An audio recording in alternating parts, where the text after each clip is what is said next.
This is Dory Clark with Smith Executive Education.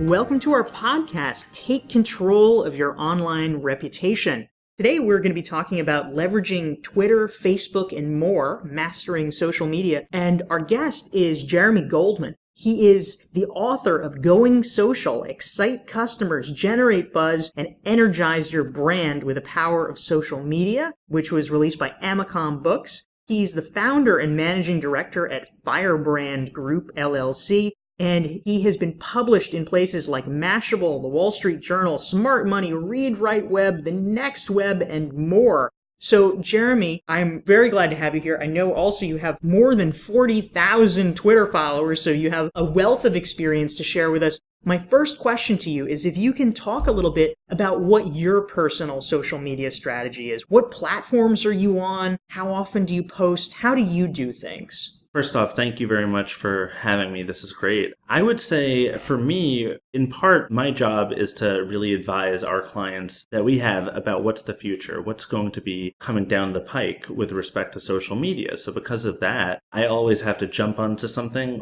regardless if there's necessarily value there, just to evaluate it and to really kick the tires. So for listeners, you guys might not necessarily need to do that. It's very important to think back to what your overall business plan is for yourself, if you're thinking from a business perspective, and try to find platforms that are going to help you reach those particular audiences, and also find platforms that speak to you. So if you're somebody who's really comfortable in front of the camera and hates the written word, you should be a YouTube content creator, and you should be spending more of your time there. For me, that's not me. I've got a great face for radio, but for everybody, they have to make those decisions on their own. What are your favorite platforms? Are there things that just personally you go to and use extensively?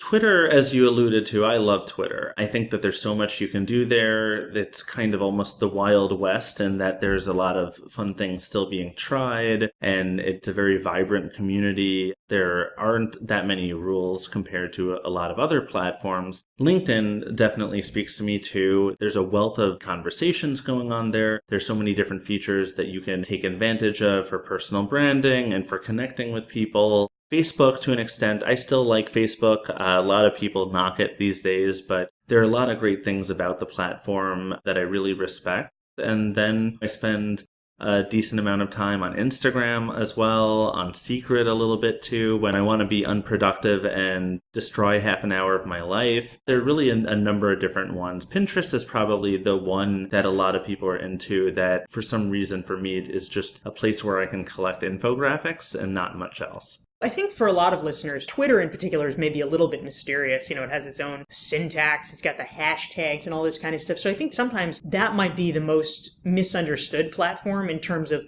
why people are on it or what the point is. When you think about what you like about Twitter or what you get out of Twitter, what would that be? What do you see as the benefit of using it? The benefit of using Twitter, honestly, is that you can connect with just about anybody and strike up a conversation and engage with a brand or a corporate employee that you wouldn't have otherwise been able to connect with. I think that that's the beauty of it. All of a sudden, you know everybody's home address, essentially, in the entire world, or at least the percentage of the world that's on Twitter. So I think that that's why it's such a beautiful platform. And I also think, you raise a really interesting point about how many people are kind of scared of the platform and the syntax is a little confusing. It really is the kind of thing where if you look at all of the different types of people that are on Twitter, there's not just one type. There's not just the type of techie nerd that's on Twitter and nobody else is. The people who are on Twitter are the people who've spent the time to really get to know the platform. And I guarantee you, if you're listening to this and you haven't really experienced that much of Twitter because it feels a little intimidating to you, spend 10 minutes on it today and then commit for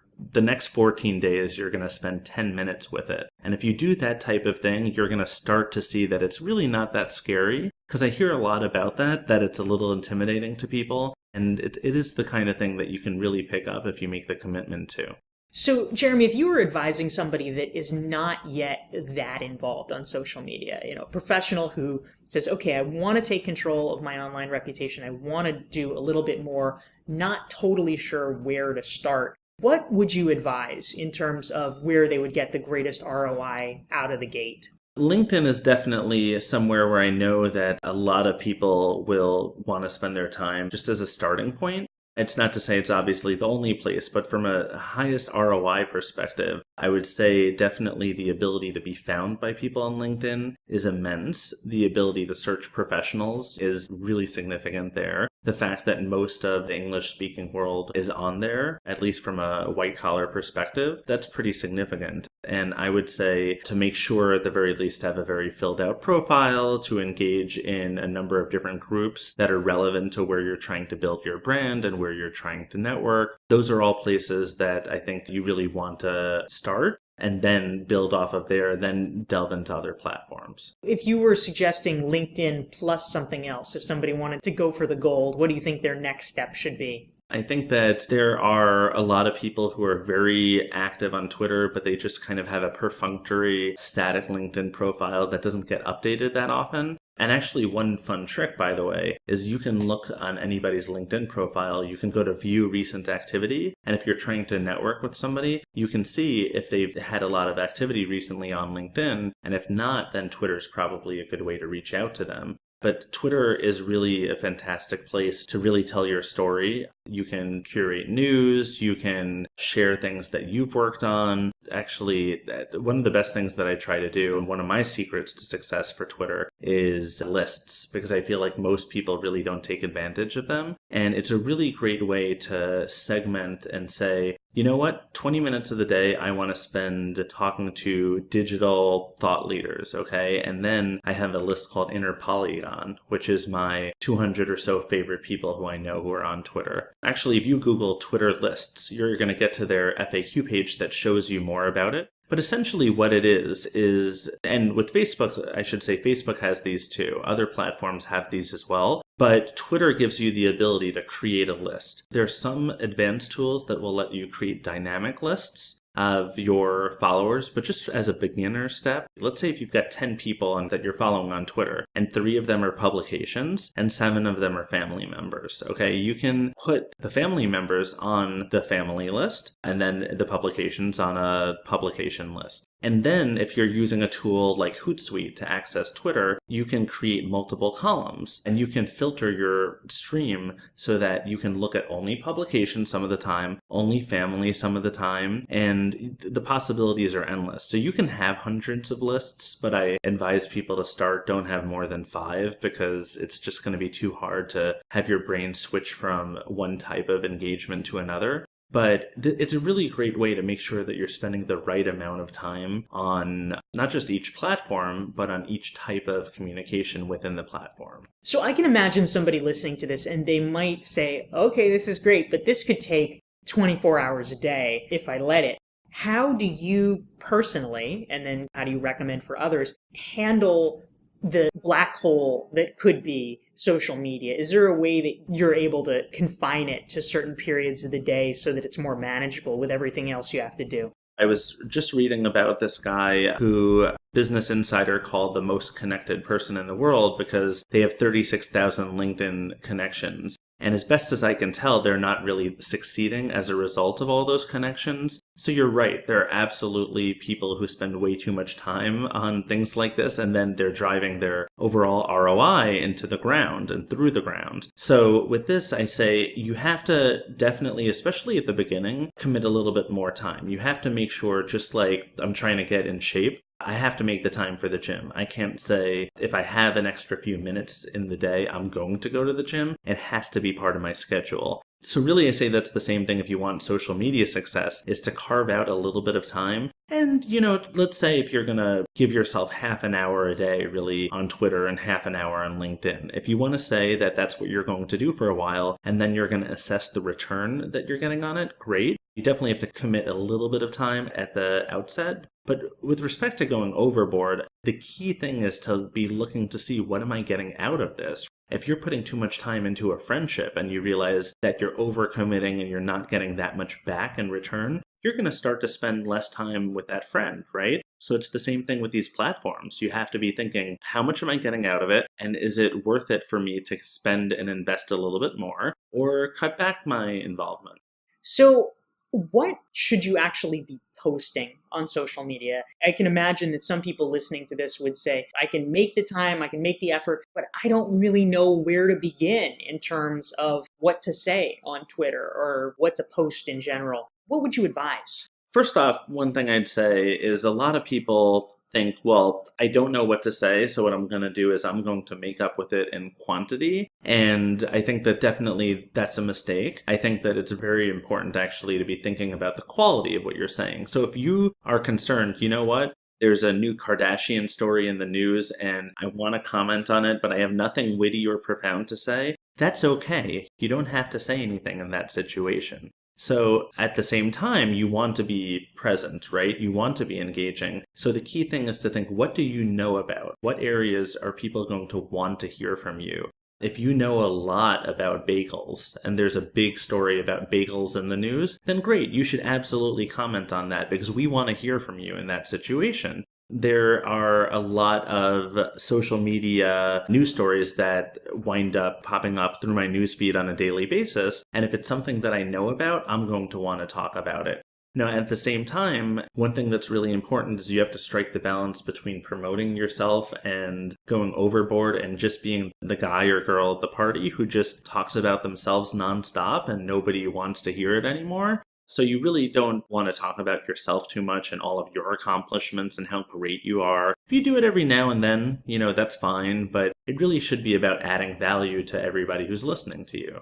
Jeremy, clearly you've been able to be successful in this. You have 40,000 Twitter followers. How do you build up a following? If somebody's just starting, it can probably be a little bit discouraging. You get, 4 Twitter followers or maybe 50 Facebook friends or something like that. How do you actually strategically build a following so that when you're doing it, you can feel like, all right, this is worth my time. I'm reaching an audience. I think first off to understand that I know it's easy for me to say this because I've got a bigger following and I think it's grown past 40,000 now. And it's really great to have the quantity of people, but I scroll through and I find a number of spam accounts. If I have a day where there's one really great new person who I meet, I don't check to see, did I get 50 people today or did I get 30 people today? The quality really does matter. I would say not to really say your goal is to amass hundreds of thousands of followers. You can probably Google how to acquire fake followers if you want to do that. And then Twitter will take those followers away eventually, I think. Really, it's to think about how to find the people who most want to hear from you. There are tools, and Manage Flitter is one. Flitter, Flitter, because it's a little bit of a hard word. And Social Bro is another one that I love. Both of those are really fantastic for helping you really search people's profiles. And you can search all of Twitter, for instance, to find CMOs who have the word digital in their title, who are active on Twitter, and who live on the East Coast.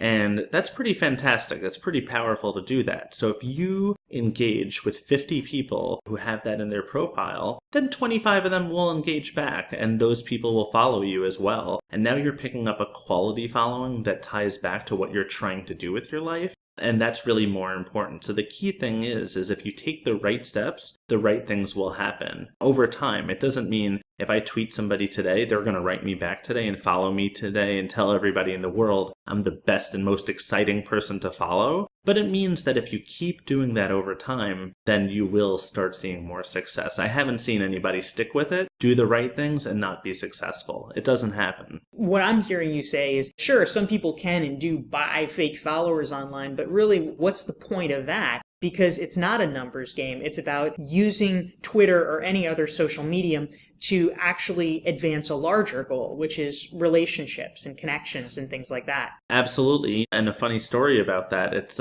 followers can work against you. A competitor actually firebombed Firebrand Group on Twitter and gave us like 50,000 fake followers once because we were a new company and I think somebody wanted to show clearly they couldn't have gotten this many. So bit by bit, we had them removed. It took a while and it was really annoying. But that was a case of we had a lot of junk and we didn't have any quality. So the quality is really important. My dad's law firm, actually, he knew Guy Kawasaki from quite a while ago. My dad had 90 followers, but one of them was Guy Kawasaki, who's one of the biggest digital pioneers, one of the biggest people in the industry. So does that matter? It absolutely matters. You have to find the people who are going to be relevant to you rather than the people who are going to be relevant to society at large. Jeremy, that's great. You've shared a lot of powerful insights with us. If people would like to find out more about you or delve deeper into your work, where should they go? First and foremost, I'm on Twitter about 23 hours a day, so you can follow me at JeremMarketer. And also, you can learn more about Firebrand Group and about me at firebrandgroup.com, where we blog. We've got an insights section that's been written up all over, but you be the judge. Let us know what you think and drop us a line. Jeremy, thank you so much and have a great day. Thanks so much for having me.